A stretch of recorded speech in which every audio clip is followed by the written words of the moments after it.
ICC champions trophy ഏകദിന cricket tournament team India സ്വന്തമാക്കിയതിന്റെ ആഘോഷങ്ങൾ കെട്ടടങ്ങും മുൻപ് 2020യുടെ വെടിക്കെട്ടിന് തിരിതെളിയും.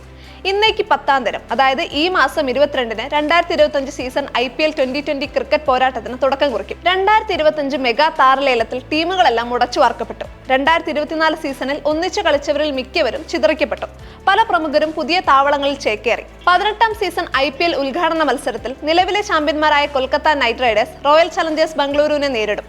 IPL-ൽ ഇതുവരെ കിരീടം സ്വന്തമാക്കാൻ സാധിക്കാത്ത ടീമായ RCB 2025 എഡിഷനിൽ ട്രോഫിയിൽ ചുംബിക്കുമോ എന്നത് ഇത്തവണത്തെയും സുപ്രധാന ചോദ്യമാണ്. IPL 2025 എഡിഷനിലെ ശ്രദ്ധേയമായ ചില കാര്യങ്ങൾ ഇതാണ്. ജസ്പ്രീത് ബുംറ ഇല്ലാത്ത സീസണാണിത്. പരിക്കിനെ തുടർന്ന് വിശ്രമത്തിലുള്ള പേസർ ജസ്പ്രീത് ബുംറ IPL-ന്റെ ആദ്യ 2 ആഴ്ച മുംബൈക്കൊപ്പം ഉണ്ടാകില്ല എന്നാണ് റിപ്പോർട്ട്.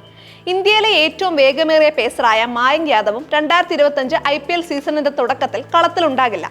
2024 IPL-ൽ ലക്നോ സൂപ്പർ ജയൻസിനെതിരായ മുംബൈയുടെ അവസാന മത്സരത്തിൽ സ്ലോ ഓവർ റേറ്റ് ആയതോടെ വിലക്ക് വന്ന ഹാർദിക് പാണ്ഡ്യ 2025 IPL എഡിഷനിലെ ആദ്യ മത്സരത്തിൽ ടീമിലുണ്ടാകില്ല.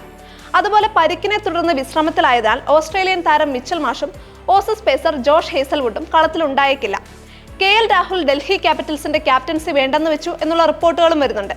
KL രാഹുലിന് പകരം സ്പിൻ ഓൾറൗണ്ടറായ അക്സർ പട്ടേൽ ഡൽഹി ക്യാപിറ്റൽസിന്റെ ക്യാപ്റ്റൻ ആയേക്കും എന്നാണ് റിപ്പോർട്ട്. കുഞ്ഞിന്റെ ജനനം സംബന്ധിച്ച് KL രാഹുൽ ചില മത്സരങ്ങളിൽ കളിച്ചേക്കില്ല എന്നും സൂചനയുണ്ട്. IPL-ൽ 10 ടീമുകൾ കളിക്കുന്ന 3ാം സീസണാണ് 2025. അതോടൊപ്പം ടീം ഇന്ത്യയെ 2024 ICC 2020 ലോകകപ്പ് ക്രിക്കറ്റ് ചാമ്പ്യന്മാരാക്കിയ രാഹുൽ ദ്രാവിഡ് IPL മുഖ്യ പരിശീലകനാവുന്ന സീസൺ, ICC പെരുമാറ്റച്ചട്ടത്തിന് കീഴിൽ നടക്കുന്ന ആദ്യ IPL സീസൺ എന്നീ പ്രത്യേകതകളും ഇത്തവണയുണ്ട്. ICC അംഗീകരിച്ച ഫൈനായിരിക്കും ഇനി മുതൽ IPL-ൽ ഉണ്ടായിരിക്കുക.